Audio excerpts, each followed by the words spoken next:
Você já se sentiu esquecido, abandonado, como se a vida tivesse te tirado tudo, deixando apenas as cicatrizes de um passado glorioso que nunca foi seu? Imagine nascer na realeza, com um futuro brilhante à sua frente, apenas para ter tudo isso desfeito em um piscar de olhos. Imagine a dor, a humilhação, a sensação de ser um fardo, um lembrete vivo de uma tragédia. Mas e se eu te dissesse que mesmo nas profundezas do esquecimento, a graça pode te encontrar? Que a promessa de um rei pode resgatar o que parecia irremediavelmente perdido?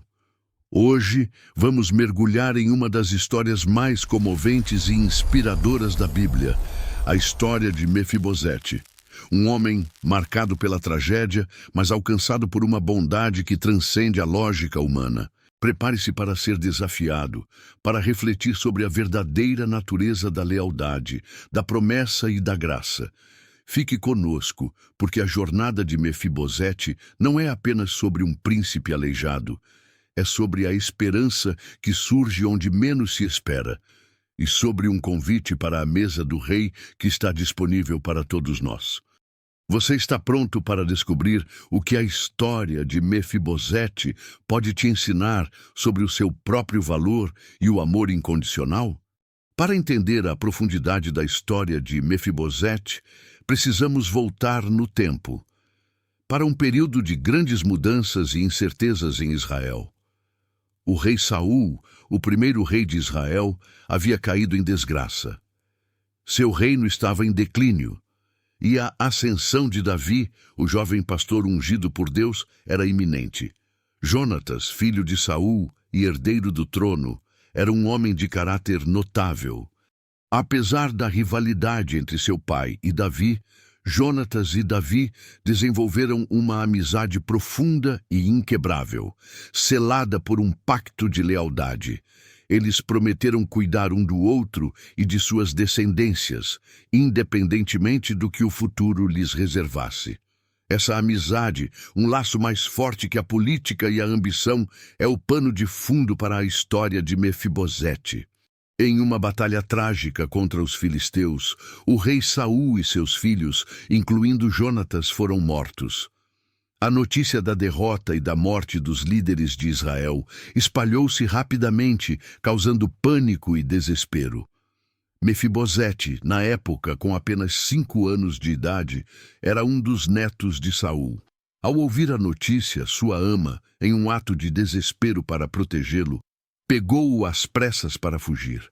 Mas na pressa, Mefibosete caiu e ficou aleijado de ambos os pés. Uma tragédia que o marcaria para o resto de sua vida, transformando um príncipe em um exilado, vivendo em Lodebar, um lugar que significa sem pasto ou nenhuma palavra, um símbolo de desolação e esquecimento. Anos se passaram. Davi, agora rei de Israel, consolidou seu poder e estabeleceu seu reino. Mas ao contrário de muitos monarcas que esquecem os pactos do passado, Davi se lembrou de sua promessa a Jonatas. Ele perguntou: ainda há alguém da casa de Saul a quem eu possa mostrar bondade por amor a Jonatas? Essa pergunta, carregada de lealdade e compaixão, mudaria para sempre a vida de Mefibosete. Ziba, um servo da casa de Saul, informou a Davi sobre Mefibosete, descrevendo-o como um homem aleijado que vivia em Lodebar. Davi, sem hesitar, mandou buscá-lo. Imagine a cena.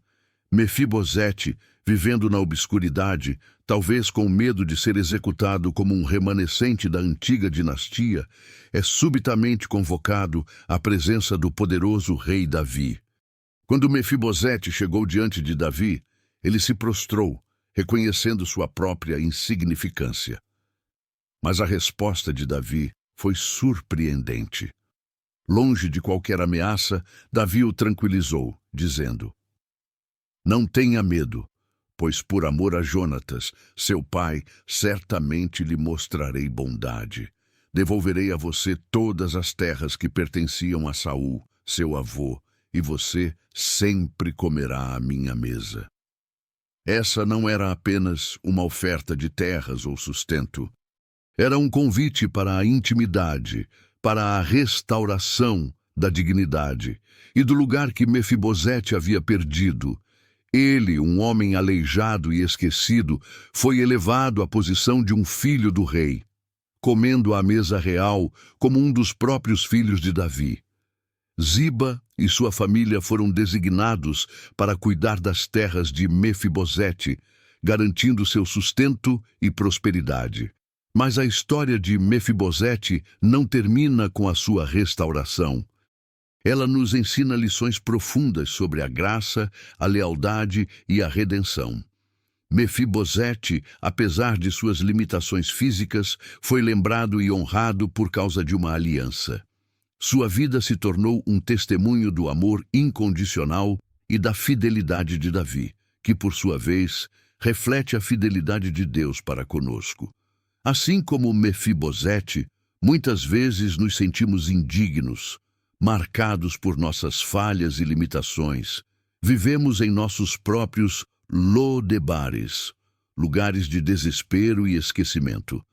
Mas a mensagem central da história de Mefibosete é que a graça de Deus nos alcança, nos tira da obscuridade e nos convida para a sua mesa, onde somos restaurados, amados e valorizados. Não por nossos méritos, mas por causa de uma aliança eterna. A história de Mefibosete é um espelho para a nossa própria jornada. Quantas vezes nos sentimos como ele? Vivendo em um Lodebar pessoal, marcados por feridas, medos e a sensação de não sermos dignos. Mas a verdade é que, assim como Davi estendeu a mão a Mefibosete por causa de uma promessa, Deus estende a mão a cada um de nós por causa de sua aliança eterna, feita através de Jesus Cristo. Ele nos convida para a sua mesa, para um lugar de honra, restauração e comunhão, independentemente de nossas falhas ou limitações. Não é sobre o que podemos fazer, mas sobre o que Ele já fez por nós. E você? Qual é o seu Lodebar? Qual é a sua maior dificuldade? Você já experimentou essa graça transformadora? Deixe seu comentário abaixo e compartilhe sua perspectiva. Queremos saber como a história de Mefibosete ressoa em sua vida. Compartilhe este vídeo com alguém que precisa ouvir sobre a graça e a restauração. E se você ainda não é inscrito no canal, inscreva-se e ative o sininho para não perder nossos próximos conteúdos. Juntos, podemos espalhar essa mensagem de que, não importa onde você esteja ou o que tenha acontecido, há sempre um lugar para você na mesa do Rei.